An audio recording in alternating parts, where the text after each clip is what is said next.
Chapter के बारे में जो मौर्य साम्राज्य के बारे में है।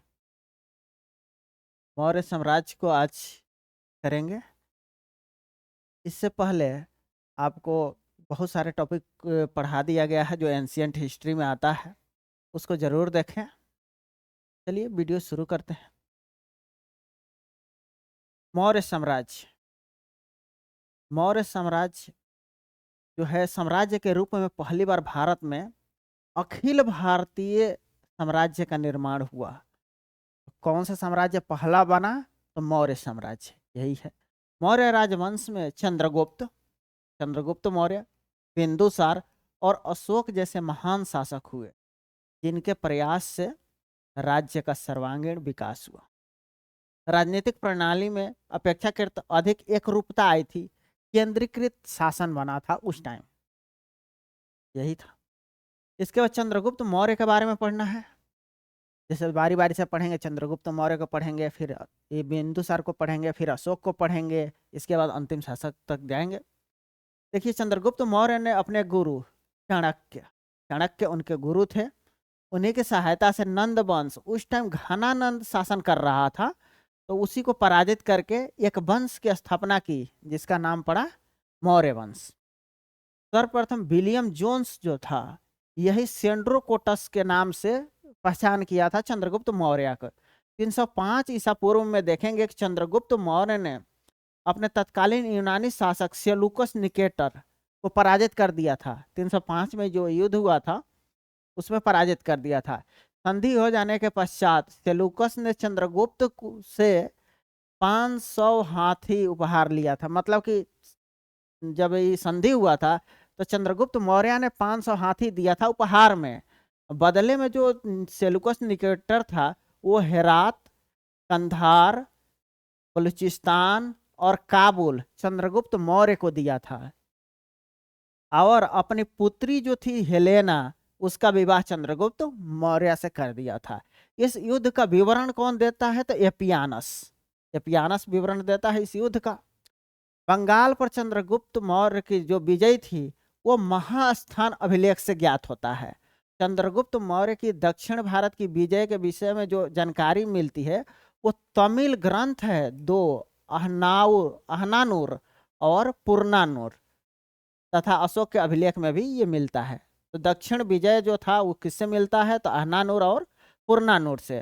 सहगौरा ताम्रपत्र और महास्थान, ये जो दो अभिलेख है ये चंद्रगुप्त मौर्य से संबंधित है।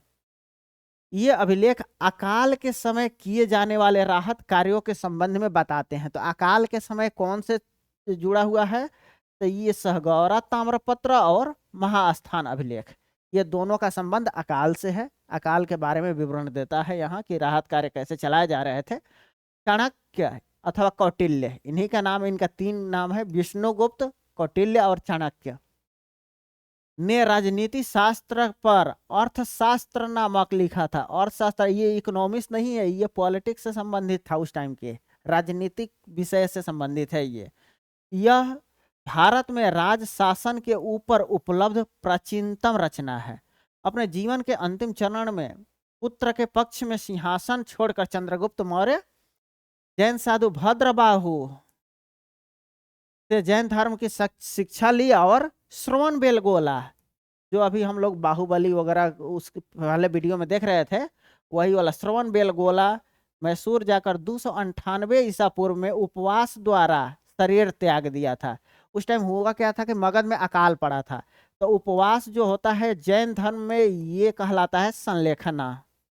तो देखिएगा मौर्य अंपायर का एक चंद्रगुप्त मौर्य, दूसरा जो एक शासक हम लोग पढ़े थे पहले संप्रीति के बारे में, ये 2 शासक जो थे वो जैन धर्म अपनाए थे। इसके बाद देखेंगे बिंदुसार, तो बिंदुसार आजीवक संप्रदाय। मौर्य ये जो अशोक आएगा तो वो अशोक जो है बौद्ध धर्म अपनाएगा। तो ऐसे अलग अलग है।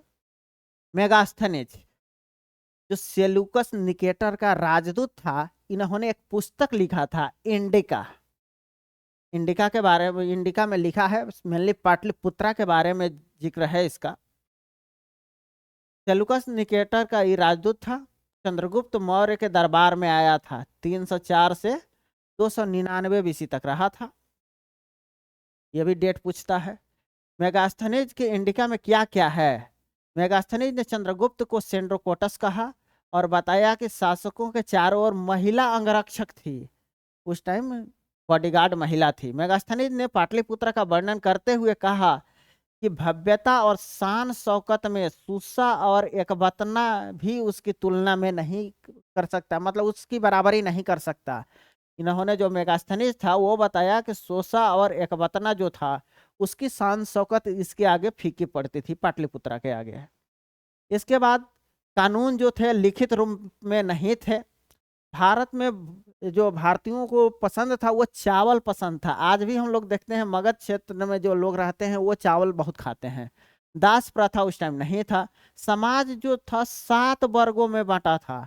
तो पूछ देता है कि मेगास्थनीज ने कितने वर्गों में समाज को बांटा था, तो 7 वर्गों में। लेखन कला का अभाव था, इसीलिए लिखित कानून नहीं थे। अगला देखते हैं बिंदुसार। बिंदुसार जो है आजीवक संप्रदाय से संबंधित है। आजीवक संप्रदाय, आजीवक संप्रदाय। तो आप कमेंट करके बताएंगे कि आजीवक संप्रदाय का प्रतिपादन किसने किया था? चंद्रगुप्त मौर्य के पश्चात उसका पुत्र बिंदुसार गद्दी पर बैठा था। यूनानी लेखकों ने इसे अलग अलग नामों से जाना है, जैसे अमित्रोचेटस या अमित्रघात कहा जाता है, वायु पुराण में भद्रसार कहा जाता है, जैन ग्रंथ में सिंहसेन कहा जाता है। ये उनका नाम है। अमित्रघात का मतलब होता है शत्रुओं का नाश करने वाला। ये नाम अलग अलग दिया गया है। बौद्ध ग्रंथ दिव्यावदान, ये बौद्ध ग्रंथ है। बिंदुसार के समय में तक्षशिला में 2 विद्रोह हुए थे। पहले को दबाया, पहली बार दबाने के लिए भेजा था सुसीम को, ये बिंदुसार के पुत्र था। और दूसरी बार अशोक को, ये दोनों अपने बेटे को भेजा था, अपने दोनों बेटे को भेजा था। सीरिया के शासक जो एंटियोकस था, इन्होंने डाइमेकस नामक राजदूत भेजा था। जो मिस्र के टॉलमी द्वितीय था, इन्होंने डायनोसियस को राजदूत बनाकर दरबार में भेजा था। बिंदुसार आजीवक संप्रदाय का था। आगे देखते हैं अशोक। ये महत्वपूर्ण शासक है। अशोक सबसे महत्वपूर्ण शासक है। अशोक को उसके अभिलेखों में देवनाम प्रिय कहकर संबोधित किया जाता है। अशोक का एक नाम है प्रियदर्शी, देखे होंगे।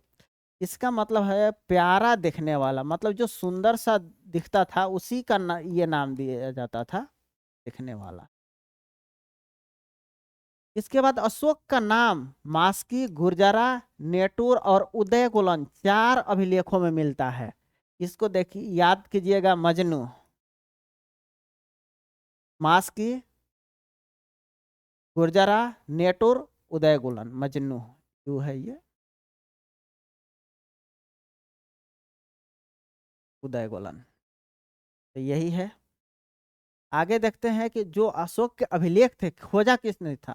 तो सबसे पहले खोजा था उसको पैंथेलर नामक, 1785 में पैंथेलर, टी पैंथेलर नाम था, उन्होंने खोजा था।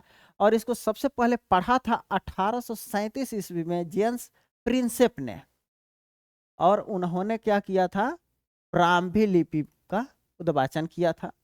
1915 में देखिएगा मास्की जो कर्नाटक में है, ये अशोक का नाम उसमें पढ़ा गया था। बौद्ध ग्रंथ में अशोक की 2 पुत्रियों और 2 पुत्रों का वर्णन है। 2 पुत्रियों में एक संघमित्रा और चारुमती, पुत्रों में एक कुणाल और महेंद्र का वर्णन मिलता है। आगे देखेंगे कि राजनीतिक जीवन कैसा था। तो अशोक ने अपने राज्याभिषेक के 8 वर्ष बाद, 8 वर्ष बाद मतलब 9वें वर्ष 261 ईस्वी में कलिंग पर आक्रमण करा और विजय प्राप्त कर लिया। उस समय संभवतः नंद राज नामक जो राजा था वही शासन कर रहा था। तो उस राजा का नाम था नंदराज, जब अशोक ने आक्रमण करा था। इसके बाद अशोक के दूसरे और 13वें शिलालेख में संगम राज्य जैसे चोल, पांड्य, सत्यपुत्र, केरल पुत्र, ये सब की जानकारी मिलती है। तो किस में मिलती है, तो दूसरे अभिलेख और दूसरे शिलालेख और 13वें शिलालेख, कुल 14 शिलालेखों का वर्णन मिलता है। राज तरंगनी के अनुसार उसने कश्मीर में श्रीनगर और नेपाल में देवपतनम नगर बसाया था। अशोक पहले ब्राह्मण, जो अशोक पहले था ब्राह्मण धर्म का अनुयायी था, अब बाद में बौद्ध धर्म अपनाया। इसके बाद देखेंगे अशोक ने अपने शासन के चौथे वर्ष में बड़े भाई सुमंत के पुत्र निग्रोथ, ये निग्रोथ है, निग्रोथ से प्रभावित होकर उसके व्यक्तित्व से बौद्ध धर्म को अपना लिया। तत्पश्चात मोगली पुत्र तीस, याद कीजिए जब हम लोग तीसरी बौद्ध संगति पढ़ रहे थे तो उसमें यही अध्यक्ष थे, प्रभाव से वह पूर्ण रूप से बौद्ध हो गया। दिव्यावदान अशोक को बौद्ध धर्म में दीक्षित करने का श्रेय उपगुप्त को देता है। तो किसने किया था? उपगुप्त ने उनको बौद्ध धर्म में दीक्षित किया था। अशोक ने राज्याभिषेक के 10वें वर्ष बोध गया गया, सबसे पहले जहां बुद्ध को ज्ञान प्राप्ति हुआ था वहां गया। 12वें वर्ष निगाली सागर और फिर 20वें वर्ष गया लुम्बिनी, जहां बुद्ध का जन्म हुआ था। तो बुद्ध से जुड़े हुए स्थानों पर जाता रहा। निगाली सागर में कनक मुनि का स्तूप जो था उसको बढ़ाया, संवर्धन किया। लुम्बिनी में भूमि कर घटाकर 1/8 भाग कर दिया। और रूमिन देई जो अभिलेख है उसमें चर्चा किया गया है इस बात का कि भूमि कर घटाया, इसीलिए इसको आर्थिक अभिलेख के रूप में भी जाना जाता है। आगे देखते हैं, लघु शिलालेख में अशोक स्पष्टतः बुद्ध धम्म और संघ का अभिवादन करता है। सारनाथ, सांची, कौशाम्बी के लघु स्तंभों से भी अशोक के बौद्ध होने का प्रमाण मिलता है। तो कहाँ से? सारनाथ से, सांची से और कौशाम्बी से। उसने बराबर की पहाड़ियों में आजीवक संप्रदायों के जो लोग थे, आजीविकों के लिए रहने के लिए कई गुफाओं का निर्माण कराया, जिसमें कर्ण चौपड़, सुदामा गुफा और विश्व झोपड़ी, 3 गुफा का निर्माण कराया था। कर्ण चौपड़, सुदामा गुफा और विश्व झोपड़ी। बौद्ध धर्म ग्रहण करने के उपरांत अशोक ने आखेट तथा बिहार की यात्राएं रोक दी और धम्म यात्रा करने को बल दिया, बोला कि धम्म यात्रा कीजिए। अब सर्वप्रथम उसने बोध गया की यात्रा की, जहां बुद्ध को ज्ञान प्राप्त हुआ था। उसकी यात्राओं का क्रम, सबसे पहले गया बोध गया, मतलब गया में, फिर कुशीनगर गया, फिर लुम्बिनी गया, कपिल वस्तु गया, सारनाथ गया, श्रावस्ती गया, ये सब क्रम है। अब देखते हैं अशोक के धर्म का क्या मतलब है, क्या सिद्धांत है, उनका नीति का मुख्य जो सिद्धांत है, ये प्रश्न पूछा जाता है कि अशोक के धर्म जो था उसका क्या सिद्धांत है। स्वनियंत्रण अशोक की धर्म नीति का मुख्य सिद्धांत था, स्वनियंत्रण। आगे देखते हैं अशोक का अभिलेख। अशोक पहला शासक था जिसने अभिलेखों द्वारा जनता को संबोधित किया था। अशोक के अभिलेख जो थे ये अलग अलग लिपियों में देखेंगे, ब्राह्मी लिपि, खरोष्टी लिपि, यूनानी और अरमाइक, ये 4 लिपियों में। यूनानी मतलब ग्रीक होता है, अंग्रेजी में ग्रीक कहते हैं, ग्रीक अरमाइक। सभी अभिलेखों की भाषा क्या थी? तो प्राकृत भाषा में सभी अभिलेख थे। देखेंगे ये इंडिया, तो इधर पाकिस्तान वाला एरिया में देखेंगे तो खरोष्टी, इसके बाद अफगानिस्तान वाला एरिया में देखेंगे तो ग्रीक और अरमाइक, और शेष भारत जो था इधर सब चलता था ब्राह्मी लिपि। यही 4 भागों में का लिपि बटा हुआ था। भाषा क्या था? तो प्राकृत था। खोज, अभिलेख की खोज सबसे पहले किसने किया था? पैंथेलर ने, टी पैंथेलर है, 1750 ईस्वी में, ये बताया जा चुका है। उसने दिल्ली मेरठ अभिलेख को खोजा था। प्रिंसेप ने पढ़ लिया था सर्वप्रथम 1837 में। फिरोज शाह तुगलक ने मेरठ तथा टोपरा के स्तंभ को दिल्ली मंगा लिया था, दिल्ली में मंगाया था मेरठ और टोपरा को। इलाहाबाद स्तंभ लेख पहले कौशाम्बी में था। इलाहाबाद का जो था ये पहले कहाँ था? कौशाम्बी में था। अकबर के शासनकाल में इसे मंगाया गया था। जहांगीर द्वारा इसे इलाहाबाद में किले में रखवा दिया गया। मतलब कि उसमें देखिएगा कि यहाँ अकबर का भी जिक्र है, जहांगीर का भी जिक्र है, सबका जिक्र है। अशोक कालीन पश्चिमी शक्तियों यवन, गांधार, कंबोज, भोज, आंध्र पितनिक का वर्णन जो है 13वें शिलालेख में मिलता है। तो जैसे हम लोग दूसरा और 13वां देख रहे थे, उधर संगम राज्य जो चेर चोल पांड्य वगैरह होते थे, केरल पुत्र ये सब होता था, तो उसका जिक्र था। तो 13वें में किसका है? तो यवन, गंधार, कंबोज, भोज, आंध्र, ये सब का है। कौशाम्बी स्तंभ लेख को रानी का स्तंभ लेख कहा जाता है। इसे रानी का स्तंभ कहा जाता है, रानी का अभिलेख। इसको कौशाम्बी को रानी का अभिलेख कहा जाता है। रुमिनदेई अभिलेख से अशोक का सबसे छोटा है।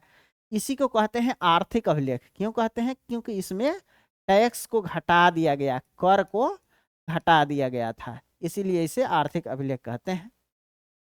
प्रशासनिक व्यवस्था देखते हैं। कौटिल्य ने राज्य की सप्तांग सिद्धांत विचारधारा का प्रतिपादन किया था। इसमें 7 चीजें हैं।